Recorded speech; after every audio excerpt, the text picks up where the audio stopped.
Hello everyone, it's lecture number 15 और हम अभी क्लाइमेटिक पैरामीटर्स से बात कर रहे हैं। और क्लाइमेटिक पैरामीटर्स में अभी काफ़ी चीज़ें और हैं जो जाननी है, जहाँ पे भी क्वेश्चंस यूपीएससी और पीसीएस वगैरह में पूछे जाते हैं। और मेरे ख्याल से आपके काफ़ी टर्म्स अब क्लियर हो चुके होंगे। जैसा कि आप सब जानते हैं, this is a social media platform जहाँ पे I request to all of you कि अगर मुझसे जुड़ना है साइंस एंड टेक एनवायरनमेंट के लिए तो ये जगह है जहाँ टेलीग्राम, फेसबुक, इंस्टाग्राम, यूट्यूब्स। अब मेरे साथ जो बुक के अपडेट्स होते हैं, करेंट्स के वीडियोस वगैरह होते हैं, उसके लिए भी आप मुझे वहाँ फॉलो कर सकते हैं। सो आइए, इट्स यूनिट नंबर 2, चैप्टर है क्लाइमेटिक पैरामीटर्स यूनिट है, और इसमें चैप्टर 8 का पार्ट 2। पार्ट 1 में आपने बहुत सारे टर्म्स देखे होंगे, छोटे छोटे टैक्स देखे होंगे, क्रेडिट देखा होगा, कार्बन ट्रेडिंग देखा होगा, कॉमन कार्बन मैट्रिक्स देखा होगा, है ना। ये सारी चीजें हमने पीछे के लेक्चर में बात कर ली है। इस लेक्चर में हम लोग किन किन चीजों के बारे में बात करने वाले हैं, आप स्क्रीन पे देखो, आपको समझ में आ जाएगा। यहाँ पे हम लोग carbon capture, utilisation and storage पे बात करेंगे, CCUS। ये टॉपिक पीछे के ही टॉपिक से जुड़ा हुआ है, जहाँ पे आप लोग कार्बन सिक्वेस्ट्रेशन की बात कर रहे थे। वही एक तरह का carbon capture, utilisation and storage है। तो किस तरीके से कार्बन को हम कहाँ कहाँ कैसे यूज में ला सकते हैं, इस पे बात करेंगे। इसके अलावा हम क्लाइमेट जस्टिस पे बात करेंगे, कार्बन स्पेस पे बात करेंगे, कार्बन फर्टिलाइजेशन पे बात करेंगे, ग्रीन बॉन्ड पे बात करेंगे, ग्रीन जॉब्स पे बात करेंगे, और ग्रीन वॉशिंग पे बात करेंगे, जहां पर कुछ गाड़ियों वाड़ियों के बहुत सारे उल्टे फाल्स इन्वायरमेंटल फ्रेंडली स्टेटमेंट आते हैं, तो उस पर बात करेंगे किस तरीके से आप लोगों को बेवकूफ बनाया जाता है। So these all are the topics are important for us. तो चलिए स्टार्ट करते हैं। पहले चलते हैं कार्बन कैप्चर, यूटिलाइजेशन और स्टोरेज पर, जैसे हम CCUS कहते हैं। देखो, ये एक इनिशिएटिव्स है, और खासतौर से जो नीति आयोग है, नीति आयोग एवरीबॉडी नो, है ना, ने एक CCUS करके एक पॉलिसी फ्रेमवर्क बनाया है और भारत के अंदर। और ये जो इनिशिएटिव्स है भारत में जो लाया गया, इसका मेन जो उद्देश्य है वो यही है कि असल में जो रिसर्च किए जाए भारत में, ठीक है, रिसर्च और डेवलपमेंट हो काफी हद तक, और भारत में किस किस तरीके से हम कार्बन वगैरह को कंट्रोल कर सकते हैं, उसके उसके उसके कंक्लूजन्स, मतलब उसके तरीके अपनाए जाएं, बताए जाएं, ठीक है। तो यहाँ पर कुछ नेशनल सेंटर ऑफ एक्सलेंस है जो स्टैब्लिश किया गया है, खासतौर से 2 इन पर्पस के लिए से IIT मुंबई है, और दूसरा है आपको GNCSR। GNCSR Jawaharlal Nehru centre for advance scientific research, Bengaluru. ये दोनों सेंटर फॉर एक्सलेंस के लिए काम कर रहे हैं, और रीजन भी है, ठीक है भाई, जितना ज्यादा हम भारत के रिस्पेक्ट में रिसर्च एंड डेवलपमेंट करेंगे, तो भारत में हम इन चीजों के बारे में बता पाएंगे किस किस तरीके से कौन कौन सी चीजें हमें लानी चाहिए कार्बन को एटमॉस्फेयर से कम करने के लिए। इनिशिएटिव जो CCUS के हैं क्या क्या, जरा देखना। ये सेंटर्स जो होंगे, जो अभी हमने आपको बोला, ये जल्दी कोशिश करेंगे, बताएंगे किस तरीके से हम कैप्चर कर सकते हैं चीजों को, है ना, कार्बन एमिशंस वगैरह को। रिसर्च और डेवलपमेंट पे पीछे इनका पूरा काम है, रिसर्च और डेवलपमेंट। कई तरीके की एक्टिविटीज भी ये बताएंगी, ठीक है। रिसर्च, इंडस्ट्रीज और स्टेक होल्डर्स, ये सारे के सारे, है ना, इनमें डिफरेंट तरह की चीजों के बारे में बताएंगे, डेवलप करेंगे, जिनको हम यूज करेंगे। इसका मेन पर्पस ये है कि देखो, भारत ने भी क्लाइमेट वो न्यूट्रल जीरो की बात की है। तो अगर भारत ने नेट जीरो की बात की है एमिशंस में, तो भारत का जो टारगेट है 2070 है, तो उस 2070 तक चीजों को पहुंचने के लिए क्लाइमेट न्यूट्रल नाउ, इस तरह की चीजें जो है, भारत ने जो नेट जीरो की बात की है 2070, ओके, जबकि और कंट्रीज जो है दुनिया में जो अपनाने की बात की गई 2050, चाइना 2060, उस पर बात करेंगे आगे के चैप्टर्स में और डिटेल में बात करेंगे। जब मैं आपको कोप 26 वगैरह पढ़ाऊंगा, तो वहां पे हम लोग काफी ग्लासगो के बारे में, इन सब चीजों पे, क्लाइमेट न्यूट्रल नाउ वगैरह पे भी आगे बात होगी। UNFCCC का प्रोविजन है, ठीक है। इसमें पूरी तरह से कोशिश यही करनी है कि एक्सेलरेट करना है, ठीक है। कार्बन इंटेंसिव इंडस्ट्रीज वगैरह को लगानी है, कार्बन एमिशंस वगैरह को पावर प्लांट से कम किया जाए, दूर किया जाए, इस पे काम करना है। यहाँ पर ACT करके एक्सेलरेटिंग CCS टेक्नोलॉजी को डेवलप किया जा रहा है, ठीक है। और खासतौर से चीजें तभी डेवलप होंगी जब सेफ और कास्ट इफेक्टिव CCS टेक्नोलॉजी को बनाया जाए। CCS टेक्नोलॉजी भाई, जो भी हम लोग पीछे बात कर रहे थे, carbon capture, utilisation and storage, यानी चीजें सस्ती हो, गुणवत्ता परक हो, और कार्बन एमिशन को कंट्रोल कर सके। थ्योरेटिकल चीजें, इसमें बहुत टेक्निकल चीजें अभी तक ऐसा है नहीं जो आया है जो आपको बताओ ज्यादा बताया जाए, चीजों को थ्योरेटिकली समझना इन चीजों में। CCUS के पीछे कारण क्या है, तो सब कुछ पता है कि जो हम डिफरेंट तरह के फ्लू गैसेस जो प्रोड्यूस होते हैं, जैसे जब कोल, पेट्रोल, नेचुरल गैसेस, वुड वगैरह हम जलाते हैं, तो इसके अलावा ये इंडस्ट्रीज वगैरह में काफी नुकसान पहुंचाते हैं, ठीक है। इंडस्ट्रियल इफ्लुएंस भी है इनमें, ऐसा नहीं है। और कार्बन डाइऑक्साइड कैप्चर जो किया जाता है टेक्नोलॉजी से, इसमें कार्बन डाइऑक्साइड को हम कैसे यूज कर सकते हैं, मतलब फिर मैं वही कह रहा हूँ, कार्बन सिक्वेस्ट्रेशन या कार्बन सिंक अपने दिमाग में बैठा लो। यहाँ पे रिसर्च एंड डेवलपमेंट के थ्रू इनको जानने की कोशिश करेंगे क्या क्या चीजें अपना सकते हैं और भारत 2070 तक कैसे हम नेट जीरो की तरफ जा सकते हैं। ठीक है, तो यहाँ पर ये कहा गया कि जो CO2 वगैरह एमिशन होते हैं, अगर इनसे हम मीथेन बना लें या इनसे हम किसी रॉ मटेरियल की तरह किसी इंडस्ट्रीज में यूज कर लें, एक तो ये तरीका हो सकता है, और दूसरा ये हो सकता है उसको जमीन में ले जाके दबा दें, यानी जियो सिक्वेस्ट्रेशन कर लें। तो वही चीजें बताई गई, रेफ्रिजरेट, बिल्डिंग मटेरियल्स या कुछ ऐसी चीजों में हम इन तरह की चीजों को कन्वर्ट कर लें। ठीक है ना, देखो CO2 capture using CCU technology is converted to fuel. ठीक है, जिसमें मीथेन वगैरह हम चीजों को कन्वर्ट कर ले तो वो CO2 जो होगा इस तरह के प्रोडक्टिव चीजों में आ जाएगा, कन्वर्ट हो जाएगा। Capture gas is use directly to fire extinguishers. अब ऐसे बताऊं को CO2 वगैरह आग बुझाने के लिए भी काम आता है, तो ठीक है, फायर एक्सटिंग्विशर की तरह यूज कर सकते हैं। फार्मास्यूटिकल में मेडिसिन वगैरह भी यूज हो सकता है, फूड बेवरेजेस इंडस्ट्रीज में यूज हो सकता है, as well as the agriculture sector में भी यूज हो सकता है। बेवरेज इंडस्ट्रीज वगैरह में जैसे CO2 को यूज कर सकते हैं कार्बोनेटेड चीजें बनाने में। जैसे आपको पता होना चाहिए कि जो हम लोग कोल्ड ड्रिंक्स पीते हैं वो बाइकार्बोनेटेड वाटर होता है, CO2 को पानी में मिला के तभी तो वो CO2 टाइप की, वो गैस टाइप की चीजें जो होती हैं पीते हैं, इसे से ऐसी एक्टिविटीज आपकी बॉडी में होती है। मतलब ये सारी चीजें भी हैं जहां पे हम CO2 को यूज कर सकते हैं। ये वही पिक्चर है जो आपकी बुक में है और वहीं से मैंने लिया है, कार्बन कैप्चर यूटिलाइजेशन स्टोरेज में। यहाँ इस पिक्चर में 3 चीजें दिखाई जा रही है। ठीक है, जरा देखो ठीक से, इसमें 3 चीजें दिखाई जा रही है। क्या क्या दिखाई जा रहा है, यहां से दिखा रहा है, देखो ये CO2 एमिशंस हैं जो निकल रहे हैं। ठीक है, और यही CO2 एमिशन जो निकल रहे हैं उनको कैसे कैसे कैप्चर किया जा रहा है। एक तो यहाँ पे आपको दिख रहा होगा, capture CO2 is used as a resources और feedstock to create a product and services. मैंने बोला ना, इन CO2 को उस जगह पे ले जाके यूज कर लें जहां पर CO2 से किसी प्रोडक्ट या सर्विसेज को यूज कर सकते हैं। फायर एक्सटिंग्विशर मान लो, मीथेन बनाने में यूज कर लो, ये हो गया पहला। दूसरा हो गया, इनको ट्रांसपोर्ट करके ले जाओ, है ना, कंप्रेस CO2 को ले लो, CO2 को कंप्रेस कर लो, कंप्रेस हो गया, डेंस हो जाएगा, इसको शिप वगैरह से ले जाओ, ट्रक वगैरह से, पाइपलाइन वगैरह से, एक जगह से दूसरी जगह में, और कहीं ले जाकर आप किसी दूर जाकर समुद्र मुंद्र में कहीं पर चाहो तो उसको डंप कर लो, दूसरा तरीका। और तीसरा ये होता है, इसको ले जाके जमीन के नीचे जियोलॉजिकल सिक्वेस्ट्रेशन कर लो। तो ये वो तरीके हैं। अब इसमें से कौन सा तरीका ज्यादा बेहतर होगा, किस तरीके से हम यूज करें, ठीक है, या फिर पाइपलाइन से कहीं ले जाएं, इन सारी चीजों को हम CCS के अंदर रखते हैं। इसमें काफी रिसर्च और डेवलपमेंट चल रहा है, देखते हैं भविष्य में इस पर क्या रिपोर्ट आते हैं। IIT मुंबई या JNCSR मिलकर ये क्या करते हैं। ठीक है, तो इसको भी थ्योरेटिकली ऐसा याद रखना, ये भी कार्बन सिंक का एक तरीका है जो अपनाया जा रहा है। कार्बन स्पेस क्या होता है, अब देखो ये भी एक टर्म है। ऐसा है कि इस पूरी दुनिया में ग्रीन हाउस गैस एमिशन कब से शुरू हुआ, तो ये बोला जाता है जब से इंडस्ट्रियलाइजेशन हुआ, जब से इंडस्ट्रियलाइजेशन हुआ 17 सेंचुरीज के आसपास से, 1700 कुछ करके ऐसा माना जाता है, उसके आसपास इंडस्ट्रियलाइजेशन हुआ। तो इंडस्ट्रियलाइजेशन के पहले का जो इन्वायरमेंट था वो क्या था, वो एक न्यूट्रल इन्वायरमेंट था। वो समझना, वो एक न्यूट्रल इन्वायरमेंट था, मतलब एक सस्टेनेबल इन्वायरमेंट था। इस समय इन्वायरमेंट में कभी पोल्यूशन नहीं थी। और आपसे सही बोलूं कि दुनिया में ग्रीन हाउस गैस एमिशन कब से शुरू हुआ, तो इंडस्ट्रियलाइजेशन के बाद। तो इंडस्ट्रियलाइजेशन के बाद ग्रीन हाउस गैस बढ़ते आज इस स्तर पे आ गया, आज प्रेजेंट लेवल पे आ गया। आज जो CO2 है वो किस लेवल पे आ गया, प्रेजेंट लेवल पर आ गया। तो ये बोला जा रहा है, ये जो बढ़ा हुआ कार्बन डाइऑक्साइड है ना, ये CO2 एमिशंस या ग्रीन हाउस गैस एमिशंस, इसको हम कंट्रोल करें और फिर यहां तक पहुंच जाए, तो ये बढ़ा हुआ जो स्तर CO2 का है, यही एक कार्बन स्पेस कहलाता है। समझना, तो सर आप ये कहना चाह रहे हैं कि जो न्यूट्रल इन्वायरमेंट था जब इंडस्ट्रियलाइजेशन के पहले की जो कंडीशंस इन्वायरमेंट की, वो एक सामान्य अवस्था थी। डेफिनेटली वो ग्रीन हाउस गैस एमिशन या CO2 की मात्रा नहीं थी, लेकिन धीरे धीरे करते करते कई सौ सालों में जाकर आज हम इस स्तर पे पहुंच गए। तो ये कहा जा रहा है क्यों ना हम इस कार्बन के स्तर को, जो आज का स्तर बढ़ा हुआ है, इसको इस स्तर तक पहुंचा दें। तो अभी जो गैप जो बढ़ा हुआ है, इसी को हम कार्बन स्पेस का नाम देते हैं। और कार्बन स्पेस में क्या है, तो यहां देखो साफ साफ लिखा है, the amount of CO2 that is allowed to be release into the atmosphere to maintain a habitable climate. ये हैबिटेबल क्लाइमेट था, ये वाला हैबिटेबल क्लाइमेट था।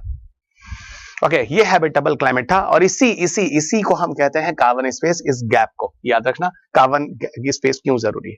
और एक बात बताऊं, इसी डेटा को लेकर IPCC, जो मैं आपको बताऊंगा, IPCC में आपको आगे बताऊंगा, अपने रिपोर्ट पब्लिश करता है, असेसमेंट रिपोर्ट जिसको कहते हैं। और यही दुनिया में जाकर क्या करता है, चेक करता है पूरी दुनिया का डेटा लेकर ग्रीन हाउस गैस एमिशंस के लेवल पर कि किस हिसाब से एटमॉस्फेरिक टेंपरेचर दुनिया का आगे 2100 में या 2050 में बढ़ने वाला है।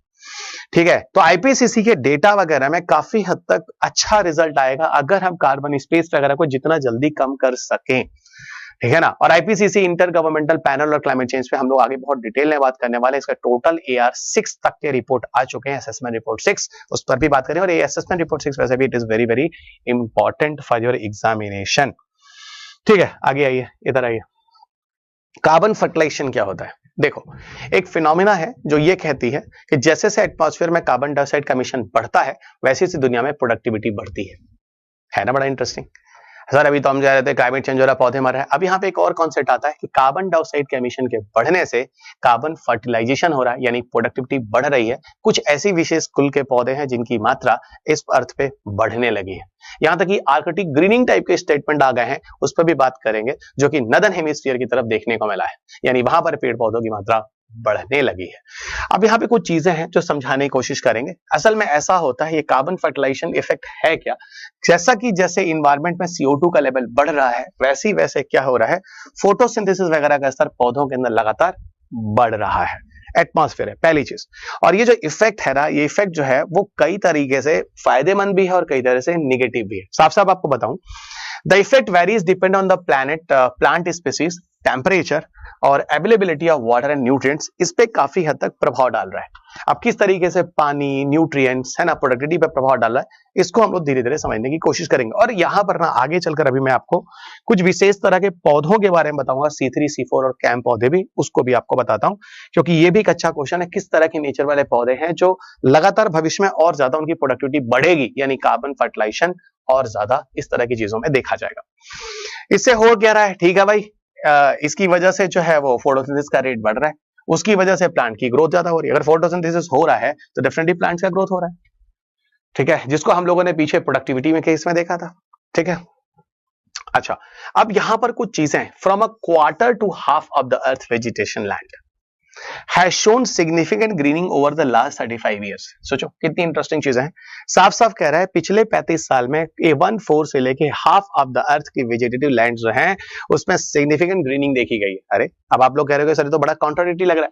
और आप सबको पता है कि क्वार्टर से हाफ एरिया उसमें अर्थ पर अगर वेजिटेशन बढ़ा है तो ऑफकोर्स यहाँ पिछले कई डिकेड्स में ग्लोबल एटमॉस्फेरिक टेम्परेचर बढ़ा कार्बन डाइऑक्साइड के बढ़ने से। इसका मतलब कहीं ना कहीं कार्बन डाइऑक्साइड की मात्रा बढ़ने से एक ऐसा भी चीज देखने को आ रही है जहां पर प्रोडक्टिविटी काफी हद तक पृथ्वी पर बढ़ी है। ठीक है, अब देखो, घबराओ नहीं, इन सबके पीछे प्रूफ है, हवा में बातें नहीं हो रही। ठीक है, अब इसी फिनोमिना को हम कार्बन फर्टिलाइजेशन कहते हैं। कार्बन फर्टिलाइजेशन के लिए यहां पर कुछ सैटेलाइट ऑब्जर्वेशंस भी किए गए हैं।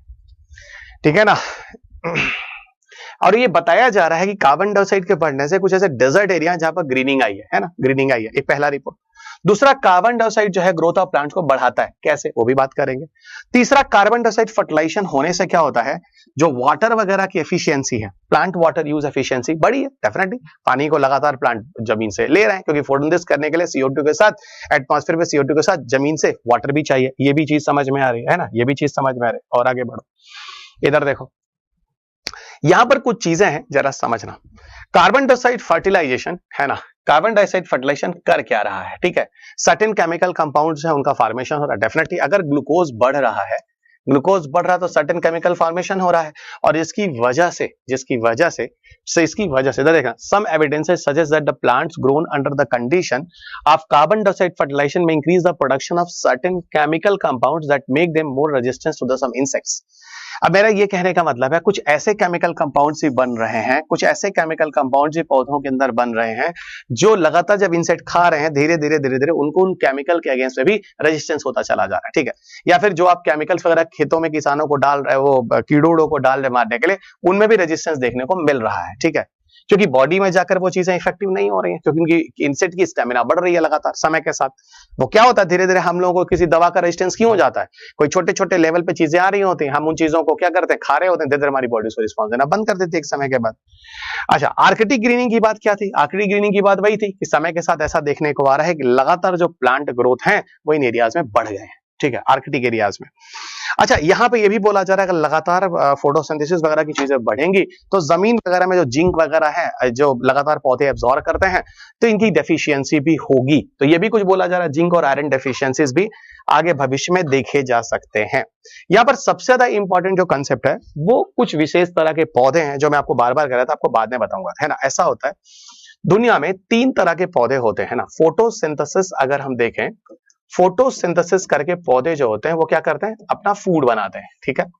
अब पौधे तीन तरह के होते हैं, एक होते हैं इनको हम कहते हैं C3 पौधे, C3 पौधे, दूसरे जिसको हम कहते हैं C4 पौधे, है ना, C4 पौधे, और चौथा जिसे हम कहते हैं कैम पौधा, कैम पौधा, कैम प्लांट, या इसी को हम लोग सकुलेंट प्लांट भी कहते हैं। क्या बोलते हैं, इसी को हम लोग सकुलेंट प्लांट भी कहते हैं। This is also called as a succulent plant, इसको हम लोग सकुलेंट पौधा भी कहते हैं, ठीक है।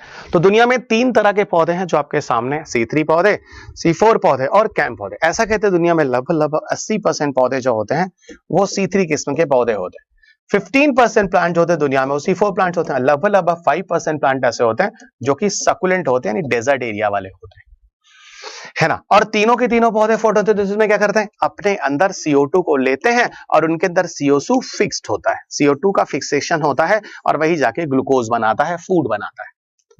तो फोटोसिंथेसिस का पौधा क्या करता है, एटमॉस्फेयर का CO2 लेता है और वही जाके ग्लूकोज वगैरह में फिक्स्ड हो जाता है, ठीक है। अब यही मैं कह रहा हूं, इस पूरे प्रोसेस में, ठीक है, CO2 को जब लिया जाता है तो एटमॉस्फेयर में CO2 के कॉन्सेंट्रेशन की मौजूदगी होती है।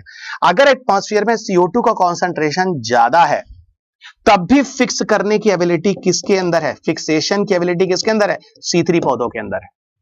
लेकिन अगर CO2 की मात्रा ज्यादा है तो C4 पौधे फिक्सेशन नहीं कर सकते और ये कर सकते हैं। इसका मतलब है कि जो CO2 की मात्रा लगातार एटमॉस्फेयर में बढ़ रही है, इसकी वजह से C3 पौधे उसको लेकर फोटोसिंथेसिस कर भोजन बना सकते हैं, लेकिन C4 पौधे फोटोसिंथेसिस कर भोजन नहीं बना सकते, नहीं, इसका मतलब C4 पौधे मर जाएंगे और कैम पौधे भी नहीं कर सकते, ये भी मर जाएंगे।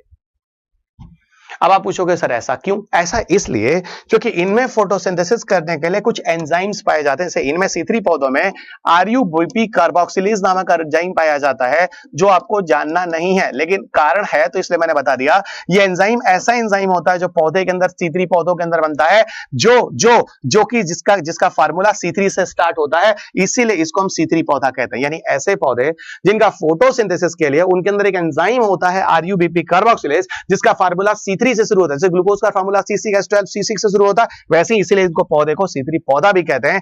ये अधिक CO2 के लेवल पे भी एटमॉस्फेयर से CO2 को ले लेते हैं। लेकिन यहां पर आता है PP कार्बोक्सिलेज, यहां पे जो एंजाइम होता है उसका नाम होता है PP कार्बोक्सिलेज, और PP कार्बोक्सिलेज अब आप गेस कर सकते हो 4 कार्बन का कंपाउंड होता है, इसलिए इन पौधों को C4 पौधा कहते हैं। ये अधिक CO2 की मात्रा से नहीं ले सकते एटमॉस्फेयर में, फूड सिंथेसिस नहीं करेंगे, इसीलिए भविष्य में इस तरह के पौधों की मात्रा लगातार बढ़ेगी। अब आप लोग कहोगे सर आप ये कहना चाह रहे हैं जिस किस्म के पौधों की मात्रा लगातार एटमॉस्फेयर में बढ़ रही है वो एक्चुअल में C3 पौधे हैं, एग्जैक्टली। और यहां मैं एक इंटायर C3 पौधों की लिस्ट देकर आया हूं।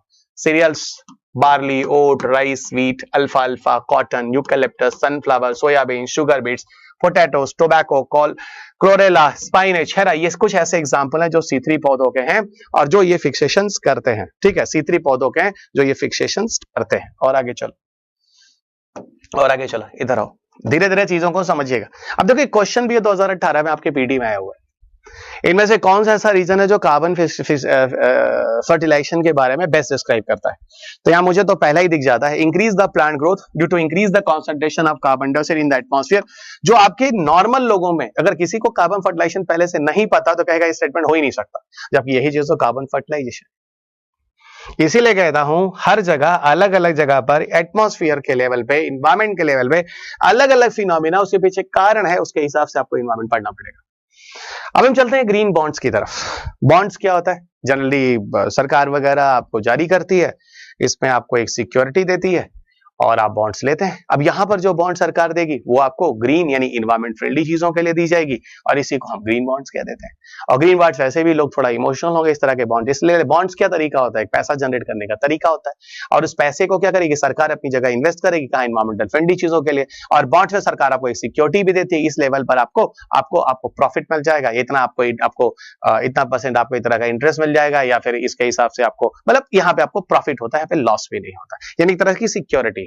और ग्रीन टर्म आ गया, इन्वायरमेंटल फ्रेंडली है तो लोग थोड़ा इमोशनल है, यार हम ऐसा बॉन्ड ले रहे हैं जो भारत में क्या होगा, वो उस पैसे को इन्वायरमेंटल फ्रेंडली चीजों के लिए खर्च किया जाएगा। तो काफी हद तक ये पॉजिटिव वे में चीजें आती हैं। ठीक है, अब जरा इसमें देखो है क्या कहानी।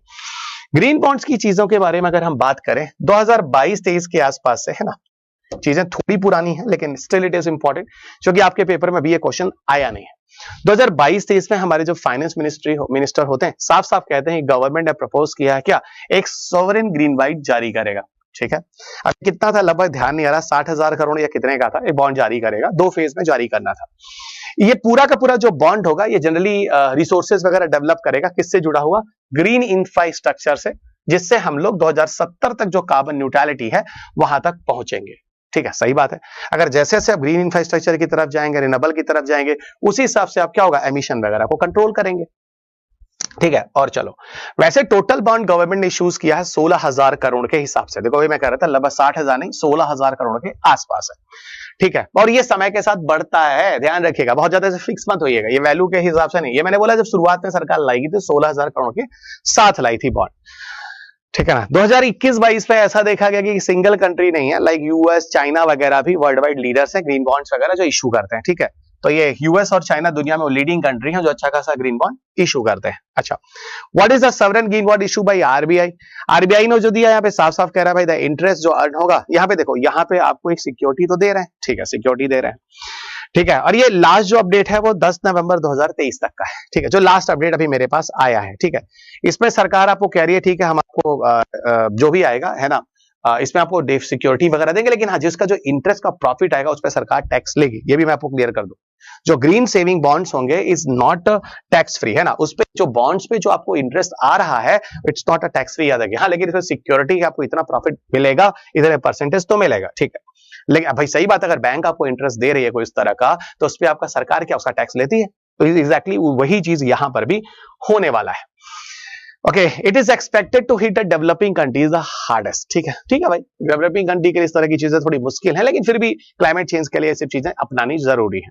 ठीक है ना, और ये चीजें जो है काफी हद तक देखो तो जो टेम्परेचर है, प्रेसिपिटेशन है, बारिश है, सी का लेवल है, मतलब वही सारी इन्वायरमेंट चीजें, वेदर जो सडनली चेंज हो रहा है, एग्रीकल्चर, फूड और वाटर वगैरह का लेवल है ना, सप्लाईज, इनको काफी हद तक मेंटेन करने की कोशिश करेगा, यानी सब कुछ सस्टेनेबल होगा इस पैसे की मदद से। और देखो है ना, अब देखो सरकार को अगर कोई भी चीज चलानी है क्लाइमेट चेंज के लिए तो क्या चाहिए, पैसा। तो पैसा जनरेट करने के लिए ग्रीन बॉन्ड सरकार ने जारी कर दिया। अब देखो, green bonds is one of the financing option जो अवेलेबल होगा किसी प्राइवेट फर्म्स के लिए भी और पब्लिक एंटिटीज के लिए भी to support the climate and environmental investment. ये भी समझ में आ गया। इन्वेस्टर्स अट्रैक्टेड होते हैं ग्रीन बॉन्ड्स की तरह क्योंकि भाई उनको लगता है कि पैसा एक तरह सोसाइटी और इन्वायरमेंट दोनों चीजों को जोड़कर हो रहा है।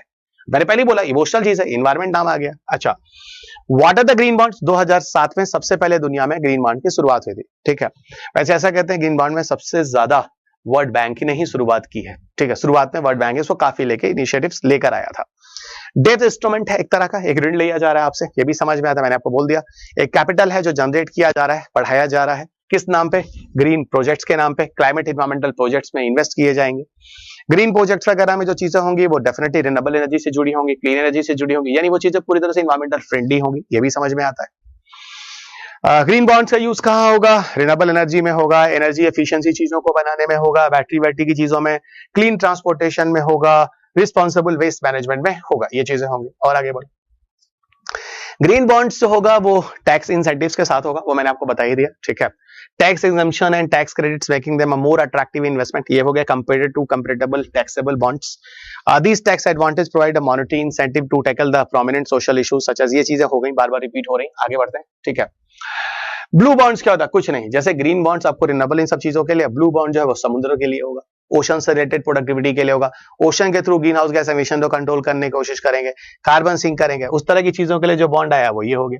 ये डेफिनेटली ओशन रिलेटेड इकोसिस्टम में फाइनेंस प्रोजेक्ट मतलब फाइनेंस जनरेट करने का एक तरीका है। इस प्रोजेक्ट में बहुत सारे फिशरीज, प्रोटेक्शन ऑफ कोरल्स है ना, other fragile ecosystem, polluting, acidification, ocean edification, इसको कंट्रोल करने की कोशिश करेंगे। ठीक है, ये भी हो गया। ठीक है, एमिशंस है, एमिशन मतलब जो उत्सर्जन हो रहा है, ऑफसेट है जो हम बचा रहे हैं, पैसे के फॉर्म में जो हम क्रेडिट ले रहे हैं, ऑफसेट हो गया, ये मैंने आपको पीछे के लेक्चर में बता दिया। ये सारी चीजें एक बैलेंस में रहेंगी। इसमें सिक्वेस्टेशन भी होगा, कार्बन को सिक्वेंसाइज किया जाएगा, और मिटिगेशन होगा यानी कार्बन डाइऑक्साइड को कंट्रोल भी किया जाएगा हर तरीके से। ठीक है, क्लाइमेट बॉन्ड्स को छोड़ देते हैं, क्लाइमेट बॉन्ड से अच्छा ग्रीन बॉन्ड्स ही रखिए। ठीक है, सब चीजें मिलाकर एक क्लाइमेट बॉन्ड ही होती है। क्लाइमेट बॉन्ड के अंदर ग्रीन बॉन्ड, ब्लू बॉन्ड सब आ जाते हैं। ठीक है, अच्छा, कार्बन न्यूट्रलिटी पे हम आगे भी बहुत डिटेल में बात करेंगे। कार्बन न्यूट्रलिटी का मतलब होता है जितना हम एमिशन कर रहे हैं सारा का सारा एमिशन एनवायरमेंट से हम ले रहे हैं, यानी ओवरऑल एक्स्ट्रा एमिशन वहां पर नहीं बढ़ने पा रहा है। ये हो गया क्या? ये हो गया आपका कार्बन न्यूट्रलिटी। ठीक है, और भारत ने कार्बन न्यूट्रलिटी की बात कही भी है 2070 तक हम कर लेंगे। दुनिया में यूएनएफसीसी के हिसाब से 2050 में करना है, चाइना 2060 कह रहा है, ये मैंने पीछे के लेक्चर में भी आपको बोला है। इससे भी काफी बात करेंगे। और ग्लासगो कन्वेंशन को 26 तो बड़ा इंपॉर्टेंट है, हमेशा ही इंपॉर्टेंट है, जबकि कई साल पहले की बात है वो। इधर आइए, अब बात होती है ग्रीन जॉब्स। अब ग्रीन जॉब्स क्या है? Green job still is very very important, और यहां पे भी बात करेंगे ऐसे जॉब्स जहां पर रिन्यूएबल एनर्जी सेक्टर्स में इन्वेस्टमेंट होगा और यहां पर आपको जॉब के अपॉर्चुनिटीज मिलेंगे, वो पूरी तरह से ग्रीन जॉब्स होंगे, जो इन्वायरमेंटल फ्रेंडली जॉब्स होंगे। ठीक है, यहां पर आईएलओ, इंटरनेशनल लेबर ऑर्गेनाइजेशन वगैरह के रिपोर्ट्स भी हैं, जो मैं आपको धीरे धीरे दिखाऊंगा। इधर आओ, देखो 2022-23 के बजट में यहां पर क्या इनिशिएटिव्स लाए गए। बोला गया भाई हम ना मोर ज्यादा इंफ्रास्ट्रक्चर डेवलप करेंगे और ज्यादा इन्वेस्टमेंट करेंगे और ज्यादा से ज्यादा ग्रोथ, और ज्यादा से ज्यादा मतलब ग्रोथ वगैरह करेंगे, और जिसकी वजह से आपको ज्यादा से ज्यादा जॉब्स मिलेंगे। और ये जो जॉब्स जो होंगे ना, वो ग्रीन जॉब सेक्टर में होंगे, है ना, ग्रीन जॉब सेक्टर में होंगे। ग्रीन जॉब सेक्टर वही होता है जो नेचर के साथ हम काम कर रहे हैं ना, नेचर के साथ हम वर्क कर रहे हैं, दोनों को मिलाकर इंटेंसिवली इन चीजों को कनेक्ट किया जाता है। ठीक है, यहां पर पूरा का पूरा हम नेचुरल एनवायरनमेंट में रहने की कोशिश करेंगे, एनवायरनमेंट को सस्टेन भी रखेंगे। तो क्लाइमेट चेंज, environmental degradations और already disrupting the millions of the jobs and livelihoods, इन सारी चीजों की प्रॉब्लम भी रिजॉल्व होगी। असल में है क्या, मैं आपको बताऊं, ऐसा कहा जाता है जैसे जैसे क्लाइमेट चेंज हुआ है उसकी वजह से बहुत लोगों ने नौकरी गंवाई है। ठीक है, और यहां ये आ रहा है कि यहां पर सस्टेनेबल एनवायरनमेंट करके नौकरी दिलाई जाएगी। तो ये पूरा एक तरह का एक अपोजिट कंसेप्ट है, जिसको हम ग्रीन जॉब्स के नाम से जान रहे हैं, जिसमें मैंने आपको पहले ही समझा दिया, और ज्यादा क्लियर हो जाएगा किस तरीके से ग्रीन जॉब्स को जनरेट किया जाएगा। अब यहां पर देखो आईएलओ का रिपोर्ट क्या है, आईएलओ की स्टडी क्या है, वही इंटरनेशनल लेबर ऑर्गेनाइजेशन वगैरह। ग्रीनिंग विद द जॉब्स के साथ इन्होंने क्या डेटा दिया, world employment and social outlook 2018, काफी पुराना रिपोर्ट है लेकिन चौंकाने वाला रिपोर्ट है। लगभग 18 मिलियन जॉब्स नए क्रिएट किए जाएंगे। उन्होंने कहा कि साफ साफ जो पेरिस एग्रीमेंट वगैरह में 2015 में जो चीजें हुई थी, 2015 के हिसाब से ये बोला गया 2% जो गोल होगा वो अचीव कर पाना आसान नहीं होगा। ठीक है, वो क्या नहीं होगा वो मैं आगे बताऊंगा, इसको पढ़ाऊंगा मैं आपको आईपीसीसी रिपोर्ट के अंतर्गत, कि ये कह रहे हैं कि 21वीं सदी तक हमको ग्लोबल एटमॉस्फेरिक टेम्परेचर 2 डिग्री से ज्यादा बढ़ने नहीं देना है। ठीक है, अच्छा, तो वही चीजें आपको आगे और क्लियर हो जाएगी मैं कहना क्या चाह रहा हूं। लेकिन हाँ, यहाँ पे कुछ डेटा दे रहा हूं, लगभग 24 मिलियन जॉब ऐसे हैं जो लोग गंवा चुके हैं, है ना, सॉरी विल बी क्रिएटेड, और 6 मिलियन विल बी लॉस्ट, है ना, ऐसा बोला जा रहा है, जिसके बेसिस पर ओवरऑल 18 मिलियन जो जॉब होगी वो बची रहेगी। पहली चीज देखो क्या क्या चीजें आ रही, more job will result from the achieving the Paris agreement, यहां पर। ठीक है, मतलब कोशिश ये करनी है। और आगे देखो 1.2 million jobs depend on the stable and the healthy environment, जो यहां पर जनरेट कर। इसमें क्या क्या होगा, इसमें agriculture industry, fisheries industry, forestry industry, tourism, pharmaceuticals, और साथ ही साथ other dependent on the natural environmental process पे भी काम होगा। ठीक है, और आगे आओ, फिलहाल इस फैक्चुअल डेटा का एग्जाम से कोई लेना देना नहीं, सिर्फ मैं बता रहा हूं। देखो ग्रीनिंग विद द जॉब्स के साथ भी बात हो रही है कि भविष्य में हम लोग ग्रीन जॉब्स की तरफ ज्यादा वैकेंसी होगी, है ना, उधर कैसे चलेंगे। अब देखो ग्रीन जॉब्स है क्या, वही बात जो हम आपको पहले ही बता चुके हैं, ये पूरी तरह से कंट्रीब्यूट करेगा ऐसी चीजों में जहां पर एनवायरमेंट को फिर से रीस्टोर करेंगे। ठीक है, fine. New emerging green sector जैसे रिन्यूएबल एनर्जी, एनर्जी एफिशिएंसी, इस पर काम होगा। ठीक है, इधर आओ, अब देखो यहां पर positive impact on the planet traditionally involve renewable energy, electric transport, energy efficiency और nature conservation पर जो भी जॉब्स होंगे उनको हम ग्रीन जॉब्स का नाम दे रहे हैं। ठीक है, आइए पूरा ग्रीन आउटपुट है यहाँ पे, आगे देखो एग्जाम्पल ग्रीन जॉब्स में क्या होगा, इसकी मदद से हम वाटर कंजम्पशन को काफी हद तक कम कर पाएंगे, रिसाइकलिंग सिस्टम को काफी हद तक इंप्रूव कर पाएंगे। ठीक है, ये जॉब्स जो होंगे काफी गुड और सर्विसेज, इन्वायरमेंटल गुड्स और सर्विसेज के लिए होंगी। ठीक है, ऐसा कोई बहुत ज्यादा जरूरी नहीं है। ये ILO green jobs are those jobs that fall in the dashed areas. कौन कौन सी चीजें हैं जो ग्रीन जॉब्स के अंदर आएंगी, जिसके अंदर जॉब जनरेट किया जाएगा, जो आईएलओ का रिपोर्ट है। तो यहां देखो employment in the production of green product and services, पहला। डिसेंट जॉब्स इनको बोला जा रहा है, तीसरा। Employment in the environmental friendly process में जो जो चीजें की जाएंगी, टोटल एम्प्लॉयमेंट। अब जैसे मान लो कोई जॉब है बायोफ्यूल, आप इंडस्ट्री लगा दो, तो बायोफ्यूल इंडस्ट्री क्या है, ग्रीन जॉब्स है। अब बैटरी ऑपरेटेड व्हीकल पे जॉब लगा दो, नई नई अच्छी अच्छी किसकी बैटरी बनाओ, ग्रीन जॉब्स है। अब सोलर एनर्जी से लेकर इलेक्ट्रिसिटी बनाने की बात करो, यहां पर लोगों को जॉब दो, इसकी वजह से इलेक्ट्रिसिटी जनरेट करो, एम्प्लॉयमेंट जनरेशन करो, है ना, क्या है, ग्रीन जॉब्स है। वो सारी चीजें ग्रीन जॉब्स के अंदर आती है। अब देखो सिग्निफिकेंस क्या है ग्रीन जॉब्स का, पहला यह है कि हम एनर्जी को काफी हद तक इंप्रूव करेंगे, एफिशिएंसी बढ़ा रहे हैं। रॉ मटेरियल्स वगैरह की एफिशिएंसी बढ़ाएंगे, जो रॉ मटेरियल यूज किए जाते हैं उनको भी और ज्यादा बढ़ाएंगे। यहाँ पे limit greenhouse gas emissions control करेंगे, minimise the waste and pollutions को काफी हद तक कम किया जाएगा, protect and restore the ecosystem हम करेंगे, और support the adaptation to effect the climate change. ठीक है, इंटरनेशनल लेवल पे जो जलवायु परिवर्तन को लेकर जो नियम कानून बनाया जा रहा है, जिसपे हर कंट्री को रेस्ट्रिक्ट किया जा रहा है, उसको हम भी पूरा करेंगे। गॉट इट, ये सारी चीजें होगी। अब चलते हैं ग्रीन वॉशिंग को लेकर। अब ग्रीन वॉशिंग क्या है? ग्रीन वॉशिंग एक तरह से बेवकूफ बनाने का तरीका है इन्वायरमेंट के नाम पर। It is the simplest way to understood about the what is the green washing. Environment के नाम पर कंपनियां और लोग आप में से आम जनता को बेवकूफ बनाते हैं, आपको अंधेरे में रखते हैं और सरकार से भी बचकर काम कर लेते हैं, सरकारी उपक्रमों से बचकर काम कर लेते हैं।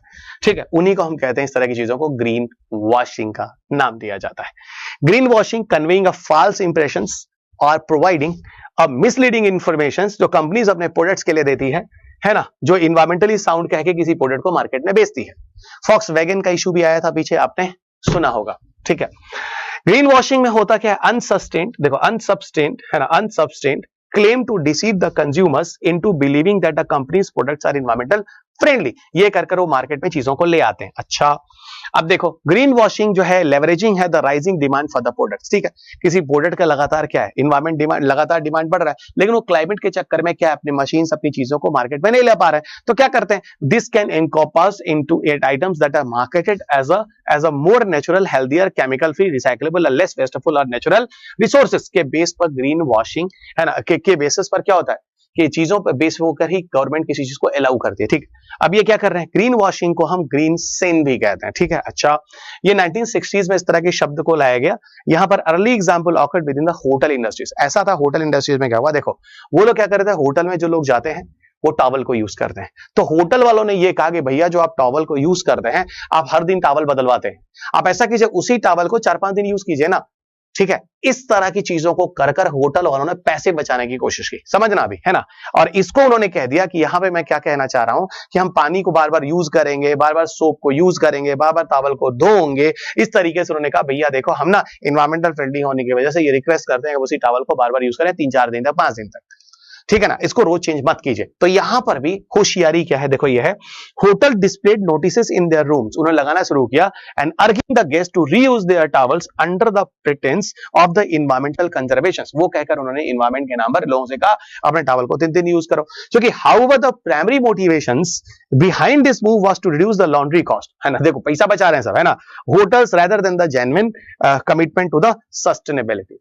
ठीक है, तो यहां पर भी देखो कितने होशियारी के साथ चीजें की गई। एग्जाम्पल आपके सामने दिखाया गया कि ग्रीन वॉशिंग किस तरीके से की जा रही है, लोगों को बेवकूफ बनाने की कोशिश। ठीक है, other types of green washing में देखो क्या होता है, इनमें मिसलीडिंग इंफॉर्मेशन, लेबलिंग आपको दे दी जाती है, कोई लेबल दे दिया, मिसलीडिंग इंफॉर्मेशन दे दिया जाता है। Include the use of terminology such as the eco friendly, sustainable, vague, not verifiable, इस तरह की चीजें लिख दी जाती हैं, लेकिन ये वेरीफाई नहीं होती है किसी इंस्टीट्यूशन, इंडस्ट्री से। पहली चीज इंडिया के की टेकअवेज क्या करना है इसमें, जो green washing is a tactic used by the companies to profit from the increasing interest. अब बता दो BS6 इंजन यूज करना है, आप पुराने इंजन को यूज कर रहे हो, अब पुराने इंजन को सरकार कह रही है हटाओ, अब उसी को तुम क्या कर रहे हो, थोड़ा मॉडिफाई करके BS6 का लेवल लगा के दे रहे हो, जबकि वो उस पूरे के पूरे नॉर्म्स को, मैं फॉक्सवैगन की बात कर रहा हूं, फॉलो नहीं कर रहा है, लेकिन आपने लेवल लगा दिया, मार्केट में बेच दिया। सरकार ने सारी की सारी गाड़ियों को बंद किया, फॉक्सवैगन ने सारी की सारी गाड़ियां लौटाई, उस पर उन्होंने पैसा, क्योंकि गाड़ी में फिर से BS4 BS6 को करने के लिए उसमें कई लाख रुपए खर्च होते हैं। कंपनी नहीं चाहती ताकि उसको लगे गाड़ी सस्ती है, और गाड़ी सस्ती होगी क्योंकि अगर वो उस तरह की चीजें लगाएंगी तो उस तरह से गाड़ी का जो रेट होगा वो भी बढ़ जाएगा। नई टेक्नोलॉजी लगाएंगे तो वो चीजें वो अपनी होशियारी कर रही हैं। Creating a misleading perceptions to a company or it's offering a environmental consensus or the eco-friendly, ये भी समझ में आ गया। फिर कह रहा है यहाँ पे certain companies resorting to greenwashing to in order to take advantage of the growing popularity of socially responsible and environmentally focused investment, जिसको हम लोग क्या कहते हैं, environment, social and governance investment कहते हैं। भाई देखो ऐसा है, हर कोई environmental friendly कह के चीजों को मार्केट में बेचता है, लेकिन environmental friendly जो चीजें उनका नाम्स को भी तो फॉलो करो, नहीं करो और मिसलीडिंग इंफॉर्मेशन दे दो, वो ग्रीन वॉशिंग है, वही लिखा जा रहा है बार। तो मेरे ख्याल से अब आप में से किसी को ग्रीन वॉशिंग वगैरह से कोई दिक्कत नहीं है और आप अच्छी तरीके से समझ सकते हैं। ये पूरा का पूरा टॉपिक थोड़ा इंटरेस्टिंग है, थोड़ा टेक्निकल चीजें हैं यहाँ पर, लेकिन है बिहेवियरल। है ना। बहुत ज्यादा मतलब ये नहीं कि बहुत ज्यादा क्वेश्चन आंसर यहाँ पे बहुत ज्यादा बनने वाले, लेकिन चलते फिरते वाले क्वेश्चन हैं जो यहाँ पर आपके पेपर में बनते हैं और बनेंगे जरूर। This is important for your examination, तो ये ध्यान रखिएगा। तो चलिए दोस्त, अगले लेक्चर में फिर मुलाकात होगी। अब हम यहाँ पर चैप्टर नंबर 8 समाप्त करते हैं। अब हम चलेंगे अगले लेक्चर की तरफ, जो है कि चैप्टर नंबर 9, जो कि सबसे टफेस्ट चैप्टर माना जाता है। टफेस्ट चैप्टर इससे माना जाता है क्योंकि इसमें 50 से ज्यादा कन्वेंशन, कॉन्फ्रेंस, समिट्स, मीटिंग, वो सारी चीजें जो काफी लेंदी हैं। तो आगे आइए, आगे के लेक्चर में आपको ज्यादा टेक्निकल चीजें मिलेंगी, लेकिन उम्मीद करता हूं जब मैं आपको पढ़ा रहा हूं तो इन चीजों के साथ आप रूबरू हो रहे, तो चीजें आपके लिए थोड़ा और आसान होती चली जा रही। बाकी इसके साथ साथ किताब पढ़ते रहिए, इससे ज्यादा आपको जरूरत पड़ेगी नहीं। बाकी अपडेट वगैरह जो होंगे समय के साथ साथ मैं आपको यूट्यूब वगैरह पे देता रहूंगा। तो चलिए दोस्त, अगले लेक्चर आपके साथ फिर मुलाकात होगी। तब तक अपना ख्याल रखें, स्वस्थ रहें, खुश रहें और मस्त रहें, मुस्कुराते रहें। जय हिंद।